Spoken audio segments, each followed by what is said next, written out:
سلام، خوش آمدید. مشروع اخبار.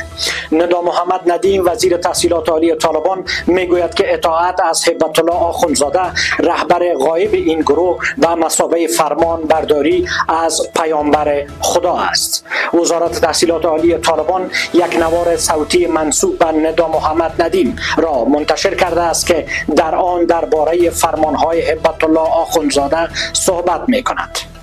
ندیم در این نوار صوتی می افزاید که امیر نایب پیامبر اسلام است و اطاعت از وی واجب دانسته می شود. در این نوار آمده است مسلمان ها اجازه ندارند که یک ساعت هم بدون امیر زندگی کنند. او نافرمانی از هیبت الله آخوندزاده را ناجایز و حرام عنوان کرده است. ندا محمد ندیم یکی از فرماندهان نزدیک به ملا هیبت الله آخوندزاده شناخته می شود. این در حال است که فرماندهان نزدیک به رهبر گروه طالبان در روزهای اخیر همواره بر اطاعت از هیبت الله آخوندزاده تاکید کردند.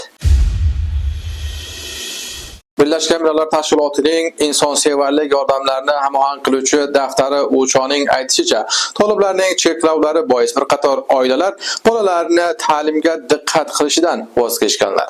Bu nihot bir guzarishda ortiqlashicha hozirgacha 1.5 million qiz 6-sinfdan yuqori ta'limdan mahrum bo'lganlar. Bu guzarish asosida bu cheklovlar qizlarni savodsiz qolish xatari, zo'rg'a turmushga chiqarish va jinsiy zo'ravonlikka duch kelgan. 2024 yilda bir nazar sanglik asosida 11% oilalarning moliy qiyinchiliklar sababli ta'limni o'z avloviyatlaridan chiqarganlar. Ayni holda qo'shni mamlakatlardan chiqarilgan bolalar Afg'onistonda shiddat bilan ta'lim qiyinchiligiga duch kelganlar.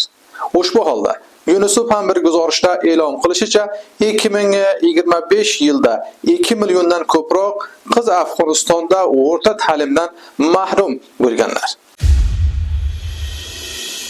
یاسین زیا رهبر جبهه آزادی افغانستان در مراسم دومین سالیاد کشته شدگان شمار از نیروهای این جبهه در سالنگ خطاب به کشورهای منطقه و همسایه افغانستان گفته است با طالبان تعامل امکان ندارد.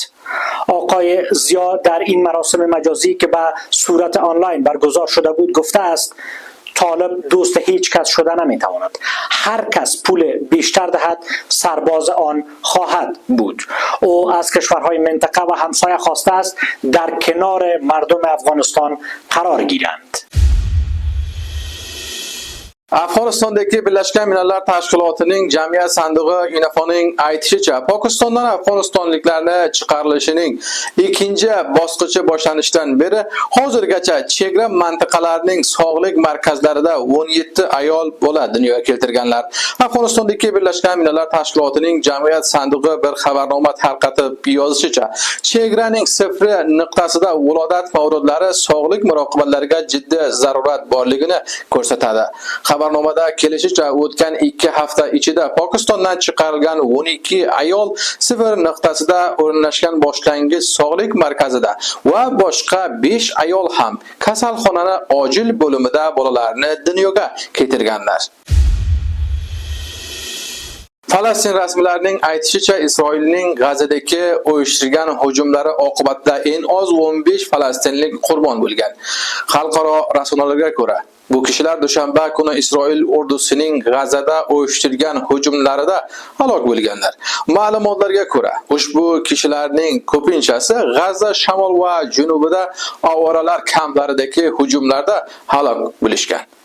Falastin Sog'liqni saqlash vazirligining ma'lumoti asosida Isroil va Hamas o'rtasida urush boshlangandan beri 50.983 falastinlik qurbon bo'lib va boshqa 116.274 kishi yaralangan.